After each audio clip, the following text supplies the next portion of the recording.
لیکن سیدہ خدیجہ رضی اللہ تعالی عنہا نے اپنے مثالی شوہر کے اخلاق کا جو پرتو دنیا انسانیت کے سامنے پیش کیا، اس کا کیا جواب ہو سکتا ہے؟ اب خادم کی سنیے، انہی خدیجہ رضی اللہ تعالی عنہا نے حضرت زید کو خرید کر کے رحمت عالم صلی اللہ علیہ وسلم کی خدمت کے لیے وقف کیا۔ کچھ عرصہ کے بعد زید کے باپ کو پتہ چلا کہ میرا بیٹا مکہ کے ایک ہاشمی گھرانے میں خادم ہے۔ تلاش کرتا ہوا مکہ میں پہنچا، زید کو ملا کہ ایک ہاشمی گھرانے میں خادم ہے۔ تلاش کرتا ہوا مکہ میں پہنچا، زید کو ملا، دیر تک روتا رہا، کہنے لگا بیٹا جب سے تم چلے آئے ہو ہمارے گھر سے مسکراہٹیں بھی رخصت ہو گئیں۔ تمہاری ماں ہر وقت تمہاری انتظار میں دروازے کو دیکھتی اور روتی رہتی ہے کہ کب میرا لخت جگر آئے گا۔ تمہاری بہنیں بھی بے قرار ہیں، آؤ میں تمہیں لینے کے لیے آیا ہوں۔ زید کہتا ہے یہ باتیں بعد میں ہوں گی، آؤ پہلے میں تجھے اپنے آقا سے ملا دوں۔ باپ کی انگلی پکڑ کر رحمت عالم صلی اللہ علیہ وسلم کی بارگاہ میں لایا،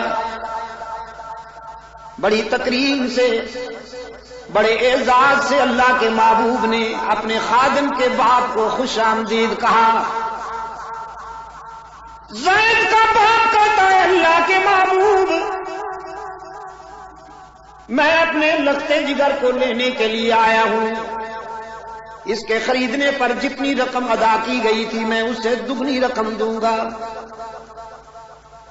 مہربانی کیجئے۔ اس کے ماں کے آنسو دیکھے نہیں جاتے، اس کی بہنوں کی بے قراری دیکھی نہیں جاتی۔ رحمت عالم صلی اللہ علیہ وسلم نے فرمایا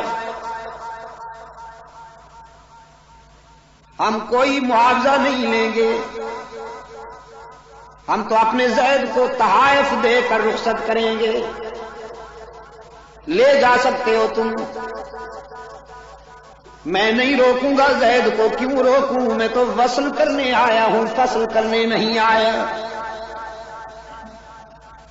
میں جوڑنے آیا ہوں، توڑنے نہیں آیا، میں تو ملانے آیا ہوں، جدا کرنے نہیں آیا۔ لے جاؤ زید کو، لیکن بس ایک شرط ہے کہ زید بھی جانے پہ راضی ہو، جبر نہ کیا جائے۔ باپ نے بیٹے کی طرف دیکھا، نگاہیں کہہ رہی تھی لگتے جگر اب تو کوئی رکاوٹ باقی نہیں رہی، چلنا چاہیے، لیکن زید نے بھرپور انداز میں اپنے آقا کی طرف دیکھا اور پھر فیصلہ کرنے میں کوئی دیر نہ کی۔ کہنے لگا باپ سے میری والدہ کو سلام کہیے گا، میری بہنوں کو بھی سلام کہیے گا، سب کو چھوڑ سکتا ہوں لیکن رحمت عالم صلی اللہ علیہ وسلم کے دامن کو نہیں چھوڑ سکتا۔ یہاں تو مجھے وہ شفقت ملی ہے جو فدری ہاتھوں میں بھی نہیں ہو سکتی۔ عائشہ صدیقہ نے مجھے وہ پیار دیا ہے جو مامتا سے بھی میسر نہ آئے۔ سارے رشتے اس قرب پہ قربان کر دیں، سارے تعلقات اس رفاقت پہ قربان کر دیں۔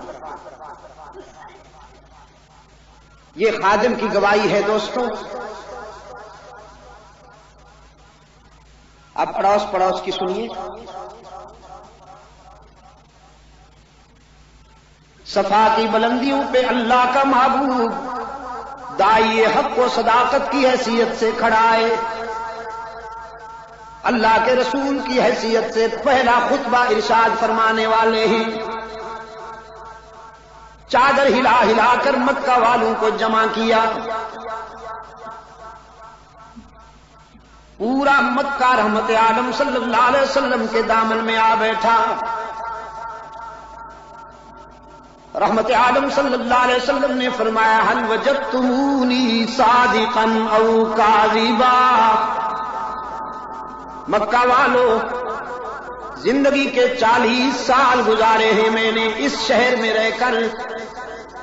آج میں تمہارے دل و دماغ پر دستک دیتے ہوئے تمہارے ضمیر کو جج بنا کر تم سے پوچھتا ہوں، بتاؤ تم نے مجھے کیا پایا؟ سچا پایا ہے یا اس کے برعکس؟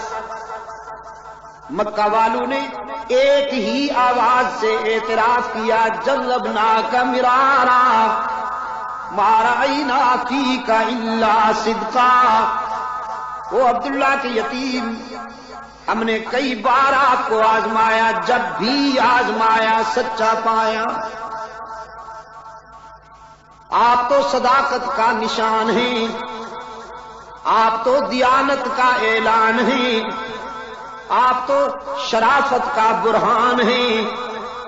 ہم تو جب صداقت و دیانت و امانت کو چلتا پھرتا دیکھنا چاہتے ہیں تو آپ کی طرف دیکھتے ہیں. آپ تو صادق اور امین کے خطاب سے یاد کیے جاتے ہیں. کراچی والوں، مکہ والوں نے مبالغہ کیا یا سچ کہا؟ سردی میں سکڑے ہوئے دوستوں، تمہارے یک بستہ جواب پر میں کیسے انحصار کروں؟ پھر پوچھتا ہوں، مکہ والوں نے